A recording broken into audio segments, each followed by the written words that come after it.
So ayun na nga mga chong, mission failed tayo. Happy New Year pala.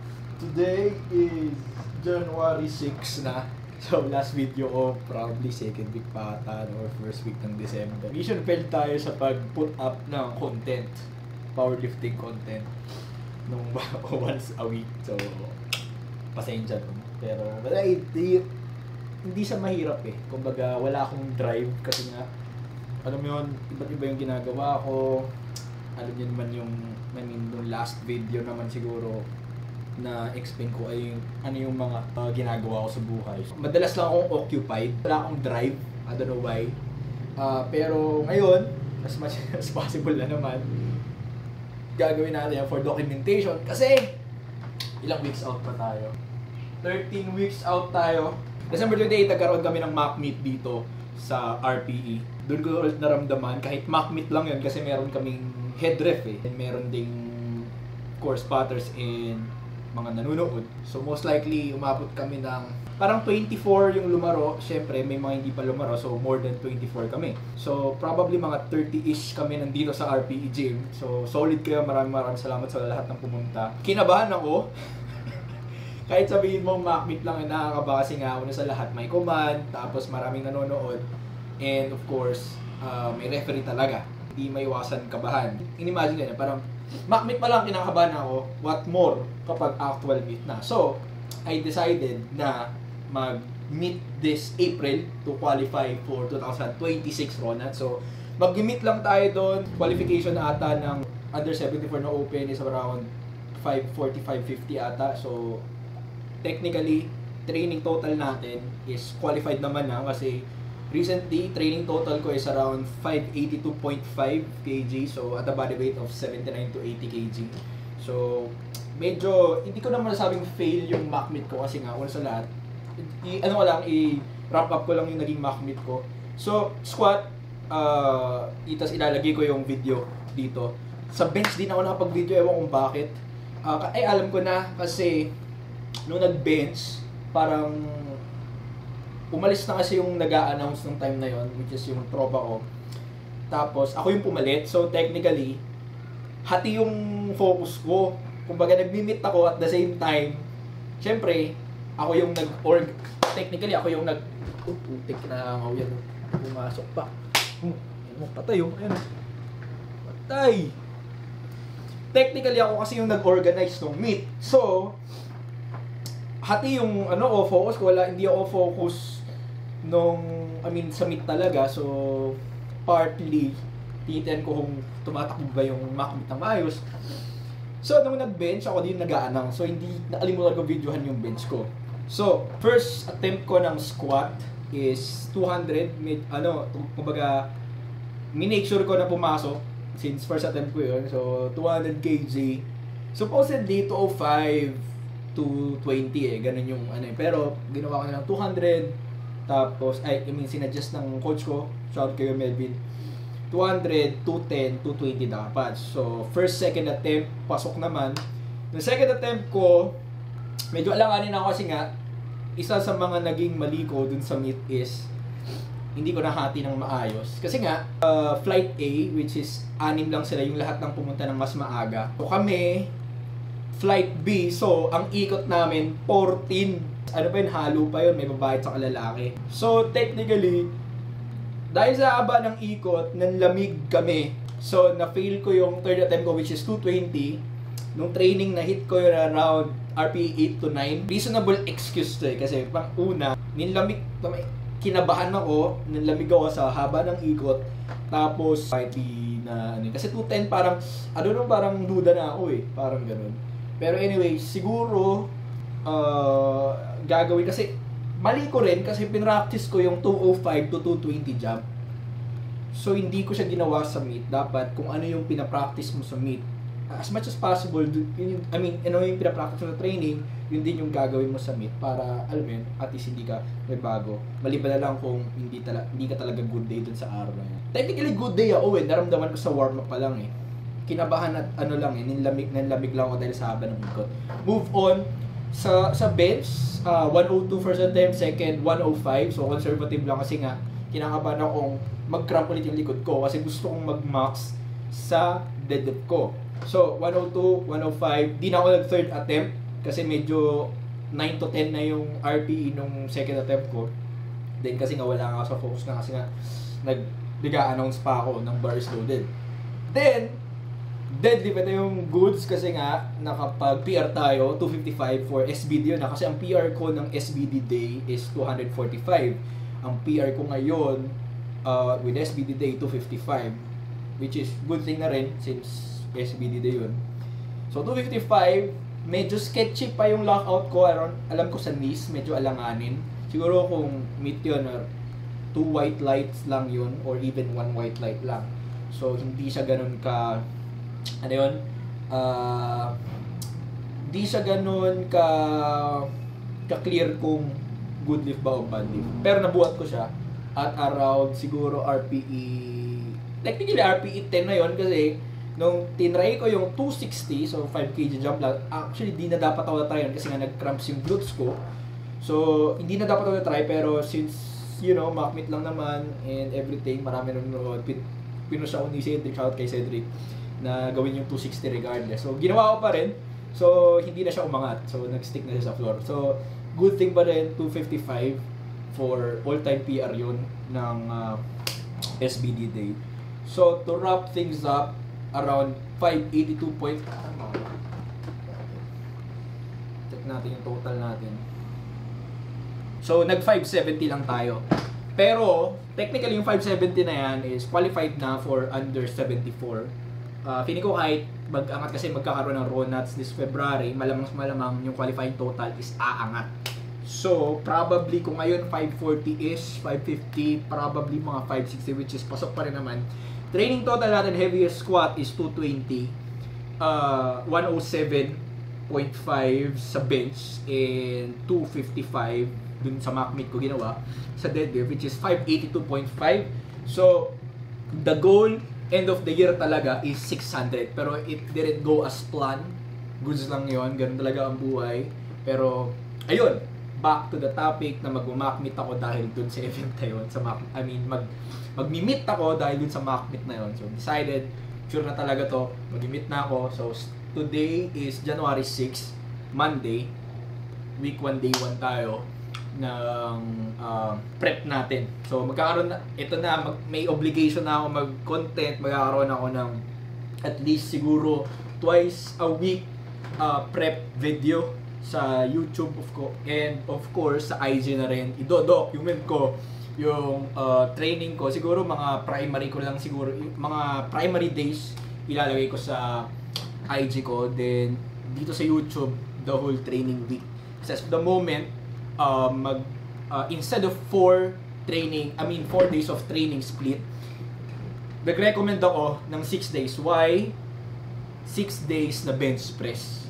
So, since wala naman ang sumasakit sa wrist ko, sa shoulders ko, so, what if i-up natin yung frequency? Titingnan namin. Kasi, nung nag-up kami ng frequency, I believe last 2024 mid-year, parang parang bago ata ako may injury nun. Yung bench ko talagang, yung confidence ko sa bench tumaas. Pero, hininto namin yung ganong frequency kasi nagkaroon ng uncomfortability yung wrist ko. Nagkaroon ako ng mild injury. Then sa shoulders ko rin. So, tinigil namin yung 6 times. So, binaba namin ng 5, hindi pa rin umabra hanggang sa naging 4 na lang. So, 4 or 3 ata yun, parang ganon. So, ngayon, all goods naman na. Then, nahanap ko naman na last week, meron akong parang deload week lang. Nahanap ko naman na yung, alam mo yun, yung positioning ko sa grip, sa rack height, sa leg drive. All goods naman na, hopefully. Pero ngayon, meron tayong primary squat. Then, na-identify namin throughout my training na hindi ako malakas ng bench ng primary day, so Monday. So, Monday ng kasabay ng primary squat. So, na-figure out din namin and na-observe namin na, kasi ilang beses na to nangyari, every end of the week, dun lumalakas yung bench ko. So, we decided na based dun sa training program ko, fourth day, yung fourth ba? Primary bench namin is magiging fourth day. So, by Thursday siya. Kasi, talagang latter week talaga, end of the week lagi, pagpatapos na yung week, doon lagi lumalakas yung bench ko. So, titingnan namin kung magiging resulta this block ng ganung training cycle. And ayun, meron tayo, yun lang naman. Then, supposedly dapat may podcast kami end of the year, kaso nga lang yung kasama ko sa podcast medyo busy rin, and ako rin medyo alangan yung schedule, so hindi namin natutuloy. So hopefully first, second, third week ng January magkakaroon na ulit ng RPE podcast. So titingnan natin, hopefully men. And yun lang, gusto ko lang magpasalamat this last 2024 sa lahat ng, of course, sumuporta ng RPE shirt, of course RPE apparel, RPE gym, and also sa L1 Philippines. Maraming salamat, and sa lahat ng gumamit ng code ng RPE05 sa L1. So kung hindi nyo pa alam, punta lang kayo sa L1 Philippines, link on description down below. Pag ginamit nyo yung code ng RPE05, magkakaroon kayo ng 5% discount. So sobrang malaking halaga na niya technically. Kung gusto nyo bumili ng Avansus na sa kompleto sila doon, powerlifting stuff, message nyo lang sila sa IG or rekta kayo umorder dun sa site nila and use RPE05 for 5% discount. And yun lang naman, maraming salamat sa lahat ng sumuporta sa RPE and sa lahat ng patuloy na sumuporta. Hopefully this 2025 ay planning na mag-create, na meron akong nakausap na tutulong sa akin na mag-create ng site mismo ng RPE, para kasi since technically 1 month team lang ako sa RPE clothing kasi just to clarify, RPE gym, meron akong partner dyan which is si Andre Laksamana, and RPE clothing specifically ako yung nagra-run yan. So medyo 1 month team na ako. So lahat ng orders ako nagpo-process, from pre-order, order sa manufacturer, and of course ng shipment. So ako yung lahat from start to end, ako lahat yung gumagawa yan. So medyo since tumataas yung demand or yung order ng RPE, nagkakaroon ng butas, which is may na-overlook akong orders. Katulad na lang last batch, meron akong na-miss out ng isang order which is na-delay siya ng around 1 to 2 weeks. So medyo yun, kung kailangan natin iwasan yun. So ilang beses na nangyari sa akin yun, siguro mga more than 5 times na ako nakamiss ng order. Hindi naman marami, kasi minsan tumatanggap ako ng order kapag nasa labas ako. Sa IG kasi kapag nag-chat kayo doon, pwede nyong i-mark. Kuwari, ikaw nag-chat ka, i-mark mo yung individual na yun na ordered, parang gano'n. Ngayon, yung mga order na gagawa ko nang wala ako sa office, minsan nami-miss out ko, hindi ko agad nalalagay dun sa Google Sheet. So, to cut the story short, I decided na magkaroon ng site. So, technically para siyang L1, kasi yung gumawa ng L1 page, yung L1 site, yun yung gagawa. Yun yung tutulong sa akin gumawa ng RPE site. Hopefully, first quarter ng 2025, maayos na siya. Yun, magkakaroon ng, since may site na, meron ng stock, hindi na pre-order, pero meron pa rin pre-order sa mga selected sa mga selected items lang, sa mga yung madalas hindi siguro mag-stock ako ng mga items na madalas bilhin. So yung mga colorway na hindi madalas bilhin is pre-order na lang, direct message pa rin kayo sa IG para at least bumaba yung load ng order dun sa IG, na ma-redirect dun sa site mismo para wala nang ma-miss out na order. Saka anytime pwede na kayo mag-order. Ayun, yun lang naman. And of course, since magkaroon tayo ng site, pwede niyang magamit. Madali na lang kayong makakagamit ng mga codes sa site mismo. So mag-a-appear na yung kung sinong athlete kung anong code ng athlete yung gagamitin nyo para magkaroon ka ng 5% discount. Then same thing dun sa L1. Kumbaga, pag ginamit nyo yung mga athletes code, magkakaroon kayo ng 5% discount. So, sa mga hindi nakakalam, hindi lang 5% discount yun.